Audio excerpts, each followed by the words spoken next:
Hello friends, welcome to மாங்கனி சமையல். இன்றைக்கி நம்ம மாங்கனி சமையலில் நம்ம எல்லாருக்கும் ரொம்ப ரொம்ப பிடிச்ச நல்லா மொறுமொறுன்னு கிறிஸ்பியான பருப்பு வடையும் அது கூடவே பாசிப்பருப்பு ஜவ்வரிசி பாயாசமும் எப்படி பண்ணுறதுன்னு தான் பார்க்க போகிறோம். ஸோ இந்த ரெண்டுமே பிகினர்ஸ் கூட ரொம்ப ரொம்ப சுலபமாக சட்டுன்னு செஞ்சு முடிச்சிடலாம். டேஸ்ட்டு பார்த்தீங்க அப்படின்னா அவ்வளோ ரொம்ப அட்டகாசமாக இருக்கும். ஸோ கண்டிப்பாக நீங்கள் ட்ரை பண்ணி பாருங்கள். வீட்டில் எல்லோரும் ரொம்ப ரொம்ப விரும்பி குடிப்பாங்க. சரி வாங்க, இப்போ இந்த பாசிப்பருப்பு ஜவ்வரிசி பாயாசமும் அது கூடவே பருப்பு வடையும் எப்படி பண்ணுறதுன்னு பார்க்கலாம். இந்த பாயாசம் பண்ணுறதுக்கு ஃபஸ்ட்டு நம்ம பாசிப்பருப்பை வறுத்து எடுத்துக்கலாம்.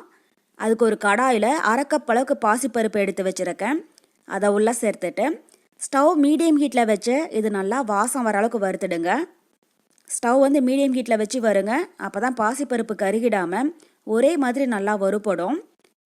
ரொம்பவே கலர் மாறிடக்கூடாது.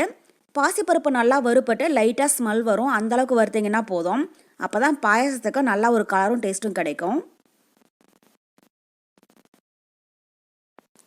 பாருங்கள், இப்போ பாசிப்பருப்பு நல்லா வறுப்பட்டு நல்லா ஸ்மெல் வர ஆரம்பிச்சிடுச்சு. ரொம்பவே கலர் மாறிடாமல் இந்தளவுக்கு லைட்டாக பொன்னிறமாகிற அளவுக்கு வறுப்பட்டுச்சுன்னா போதும். இப்போ இந்த ஸ்டேஜில் ஸ்டவ் ஆஃப் பண்ணிவிட்டு இதை 2 டைம் நல்லா கழுவிட்டு குக்கருக்கு மாற்றிடலாம்.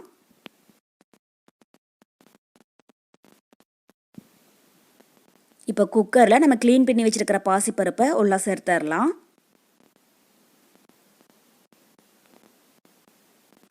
கூடவே 1/2 கப் அளவுக்கு ஜவ்வரிசியும் கழுவி வச்சுருக்கேன், அதையும் சேர்த்துடலாம். ஸோ நான் நைலான் ஜவ்வரிசி தான் பயன்படுத்துகிறேன். உங்கள்கிட்ட நைலான் ஜவ்வரிசி இருந்துச்சுன்னா அது யூஸ் பண்ணிக்கோங்க. அது இல்லை அப்படின்னா நம்ம மாவு ஜவ்வரிசி கூட யூஸ் பண்ணிக்கலாம். சேர்த்துட்டு இப்போ இது கூடவே 4 கப் அளவுக்கு தண்ணியும் சேர்த்துக்கோங்க. தண்ணி பார்த்திங்கன்னா கொஞ்சம் அதிகமாகவே சேர்த்துக்கோங்க. பாசிப்பருப்பும் ஜவ்வரிசி வெந்து வரும்போது நல்லா திக்காக ஆரம்பிச்சிடும். சேர்த்துட்டு இப்போ குக்கரோடைய மூடி போட்டு மூடி மீடியம் ஹீட்டில் 4லேருந்து 5 விசில் வேக விட்டுருங்க.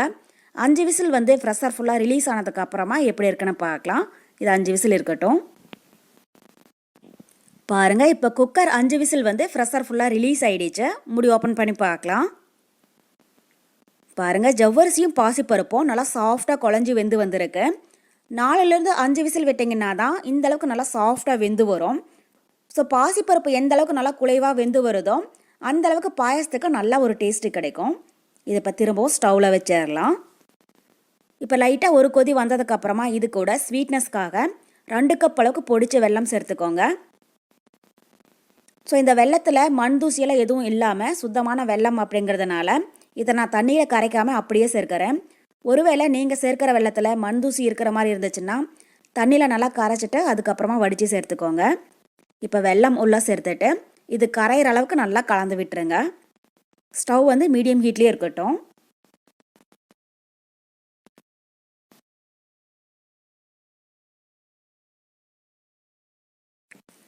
பாருங்கள், இப்போ வெல்லம் நல்லா கரைஞ்சி வந்துருச்சு. பாயாசம் முன்னே இருந்த திக்னஸை விட இப்போ நல்லா தண்ணி மாதிரி ஆக ஆரம்பிச்சிடுச்சு. இப்போ இது கூட 1 கப் அளவுக்கு நல்லா திக்கான தேங்காய் பால் சேர்த்துடலாம். சேர்த்துட்டு ஸ்டவ் மீடியம் ஹீட்டில் வச்சு இதை நல்லா ஒரு டைம் கலந்து விட்டுருங்க. ஸோ தேங்காய் பால் சேர்த்து செய்யும்போது பாயாசத்துக்கு நல்லா ரிச்சாக க்ரீமியான ஒரு டேஸ்ட்டு கிடைக்கும். அதுக்காக தான். உங்களுக்கு ஒரு வேளை தேங்காய் பால் வேண்டாம் அப்படின்னு நினச்சிங்கன்னா அதுக்கு பதில் நல்லா திக்கான பசும்பால் காய்ச்சி ஆற வச்சு 1 கப் அளவுக்கு சேர்த்துக்கோங்க. அதுலேயும் டேஸ்ட்டு ரொம்பவே நல்லா இருக்கும். தேங்காய் பால் சேர்த்ததுக்கப்புறம் அதிக நேரம் கொதிக்க விட்டுறக்கூடாது. நல்லா கலந்து விட்டதுக்கப்புறமா இது கூட நம்ம முந்திரி திராட்சையை வறுத்து சேர்த்துடலாம். அதுக்கு ஒரு கடாயில் 2 டேபிள் ஸ்பூன் அளவுக்கு நெய் சேர்த்துக்கோங்க. நெய் உருகினதுக்கப்புறமா இது கூட ஒரு 10-15 போல் முந்திரி பருப்பு எடுத்து வச்சுருக்கேன். அதையும் உள்ளே சேர்த்துட்டு இது லைட்டாக பொன்னிறமாகிற அளவுக்கு வறுத்துடலாம். ஸோ முந்திரி திராட்சையெல்லாம் நம்மளுடைய விருப்பம்தான். நீங்கள் விருப்பப்பட்டால் இன்னும் கொஞ்சம் அதிகமாக கூட சேர்த்துக்கோங்க. இப்போ முந்திரி பருப்பு லைட்டாக பொன்னிறமாக வறுப்பட்டுருச்சு. இப்போ இது கூட ஒரு 20 போல் உலர் திராட்சை எடுத்து வச்சுருக்கேன். அதையும் சேர்த்துட்டு இது நல்லா பபிள்ஸ் மாதிரி ஆகிற அளவுக்கு வறுத்துடுங்க. பாருங்கள், திராட்சை நல்லா பபிள்ஸ் மாதிரி வறுப்பட்டுருச்சு. ரொம்பவே கலர் மாறிடாமல் இந்தளவுக்கு லைட்டாக பொன்னிறமாச்சுன்னா போதும். இப்போ இந்த ஸ்டேஜில் ஸ்டவ் ஆஃப் பண்ணிவிட்டு இதை பாயாசத்தோட ஒன்றா சேர்த்துடலாம்.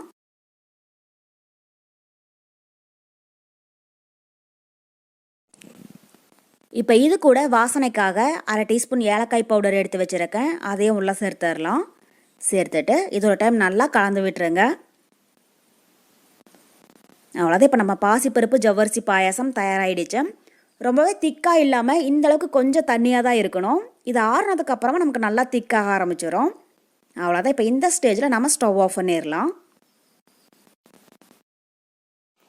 அடுத்தது நம்ம பருப்பு வடை ரெடி பண்ணிடலாம். அதுக்கு 1 கப் அளவுக்கு கடலைப்பருப்பை நல்லா கழுவிட்டு 2 மணி நேரம் போல் ஊற வச்சு எடுத்துருக்கேங்க. இது இப்போ ஒரு சல்லடையில் கொட்டி கொஞ்சம் கூட தண்ணி இல்லாமல் வடித்து எடுத்துக்கோங்க.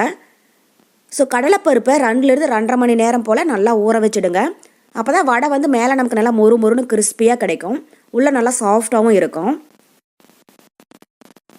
இப்போ இது தண்ணி நல்லா வடியட்டும்.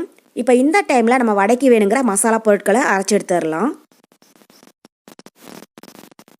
அதுக்கு ஒரு மிக்ஸி ஜாரில் 1 இன்ச் அளவுக்கு பட்டை சேர்த்துக்கோங்க. கூடவே 4 லவங்கம், 1 டீஸ்பூன் சோம்பு,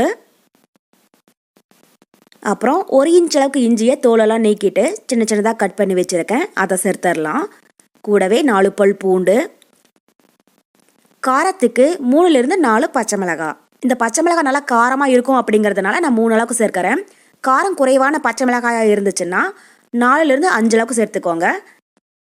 கூடவே இதுக்கு தேவையான அளவு உப்பு, இதெல்லாம் சேர்த்துட்டு தண்ணி எதுவும் சேர்க்காம இதை அரைச்சிட்டு வந்துடலாம். பாருங்கள், இப்போ மசாலா பொருட்களை அரைச்சி எடுத்தாச்சு. ரொம்பவே நைஸாக அரைக்க வேண்டாம், இந்தளவுக்கு கொஞ்சம் கரகரப்பாக இருக்கிற மாதிரி அரைச்சிங்கன்னா போதும். இப்போ இது கூட நம்ம தண்ணியெல்லாம் வடித்து வச்சுருக்கிற கடலைப்பருப்பை உள்ளே சேர்த்துடலாம். ஸோ இந்த வடை வந்து நம்ம கடலைப்பருப்புலேயும் செய்யலாம், இல்லைன்னா வடைப்பருப்புன்னு சொல்கிற பட்டாணி பருப்பு சேர்த்தும் செய்யலாம். டேஸ்ட்டும் ரொம்பவே நல்லா இருக்கும். நீங்கள் ஒரு வேளை கடலைப்பருப்பு சேர்க்காமல் பட்டாணி பருப்பு சேர்க்கிறதா இருந்தால் 3 மணி நேரம் போல் ஊற வச்சுடுங்க. அது கொஞ்சம் ஹார்டாக இருக்கும் அப்படிங்கிறதுனா ஊறுறதுக்கு கொஞ்சம் டைம் எடுத்துக்கும்.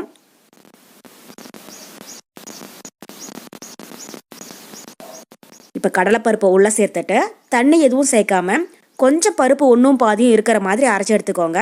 இதை இப்போ அரைச்சிட்டு வந்துடலாம். பாருங்கள், இப்போ கடலைப்பருப்பை அரைச்சி எடுத்தாச்சு. உங்களுக்கு பார்க்குற போதே தெரியும், பருப்பு நல்லா திக்காகவும் அங்கங்கே பருப்பு கொஞ்சம் ஒன்றும் பாதியும் இருக்குது. அந்தளவுக்கு அரைச்சிங்கன்னா போதும். அப்போ தான் வடைக்கு நல்லா ஒரு டேஸ்ட்டு கொடுக்கும். இப்போ இதை ஒரு மிக்சிங் பவுலுக்கு மாற்றிடலாம்.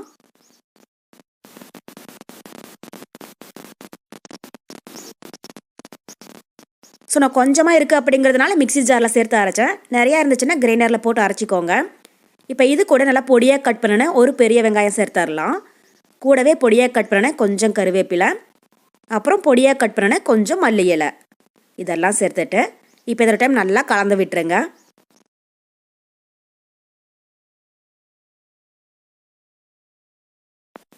மாவை நல்லா கலந்து விட்டுட்டு கொஞ்சமாக டேஸ்ட் பண்ணி பாருங்கள். உங்களுக்கு ஒரு வேளை உப்பு காரம் குறைவாக இருந்துச்சுனாலும் இந்த ஸ்டேஜில் தேவையான அளவு சேர்த்துக்கோங்க. அவ்வளோதான். இப்போ வடைக்கு மாவு தயாராகிடுச்சு. இப்போ உங்களுக்கு எந்த சைஸில் வடை வேணுமோ அதுக்கு தகுந்த அளவுக்கு மாவை எடுத்து உருண்டை பிடிச்ச ஒரு பிளேட்டில் எடுத்து வச்சுடுங்க. இதே மாதிரி எல்லா மாவையுமே உருட்டி தனியாக ஒரு பிளேட்டில் எடுத்து வச்சுடுங்க. அதுக்கப்புறமா இதை உள்ளங்கையில் வச்சு தட்டி நம்ம எண்ணெயில் போட்டு பொரிச்சிடலாம். அவ்வளோதான். இது இப்போ எண்ணெயில் சேர்த்து பொரிச்சிடலாம். அதுக்கு கடாயில் எண்ணெய் நல்லா சூடாயிட்ருக்கு. எண்ணெய் சூடானதும் ஸ்டவ் மீடியம் ஹீட்டில் வச்சுட்டு நம்ம ரெடி பண்ணி வச்சுருக்கிற வடைகளை உள்ளே சேர்த்துடலாம். எண்ணெய் பார்த்தீங்கன்னா ரொம்பவே சூடாக இருக்கக்கூடாது, மீடியம் ஹீட்டாக இருக்கிற மாதிரி பார்த்துக்கோங்க. அப்போ தான் வடை உள்ளே சேர்த்ததும் மாவு உள்ளேயும் நல்லா பொரிஞ்சு வரும். ரொம்பவே சூடாக இருந்துச்சுன்னா மேலே சீக்கிரமாக கலர் மாறிடும், உள்ளே வந்து மாவு சரி வர வெந்திருக்காது. பாருங்கள், இப்போ வடை ஒரு சைடு நல்லா பொரிஞ்சிடுச்சு. இதை அடுத்த சைடு திருப்பி விட்டுறலாம். 2 சைடும் நல்லா வெந்து பபிள்ஸ் எல்லாம் ஒரு 90% அடங்கினதும் வெளியில் எடுத்துடலாம். இது மாதிரி அப்பப்போ லைட்டாக கலந்து விட்டுட்டே இருங்க. அப்போ தான் சுற்றியுமே நமக்கு நல்லா மொறு மொறுன்னு கிறிஸ்பியாக பொரிஞ்சு வரும். பாருங்கள், இப்போ வடை 2 சைடும் நல்லா பொரிஞ்சு பொன்னிறமாயிடுச்சு. பபுள்ஸும் ஒரு 90% அடங்கிடுச்சு. இப்போ இந்த ஸ்டேஜில் இது எண்ணெயிலேருந்து வடித்து தனியாக ஒரு பிளேட்டில் எடுத்து வச்சிடலாம்.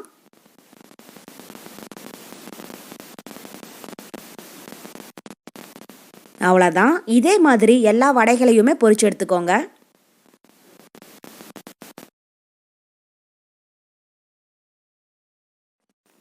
அவ்வளோதான். இப்போ நம்ம எல்லாருக்கும் ரொம்ப ரொம்ப பிடிச்ச நல்ல மொறு மொறுன்னு பருப்பு வடையும் அது கூடவே பாசிப்பருப்பு ஜவ்வரிசி பாயாசமும் ரொம்ப ரொம்ப சூப்பராக தயாராகிடுச்சு. ஸோ கண்டிப்பாக நீங்களும் இதே மெத்தடில் செஞ்சு பாருங்கள். செஞ்சு பார்த்துட்டு எப்படி இருக்குன்னு மறக்காமல் கமெண்ட் பாக்ஸில் சொல்லுங்கள்.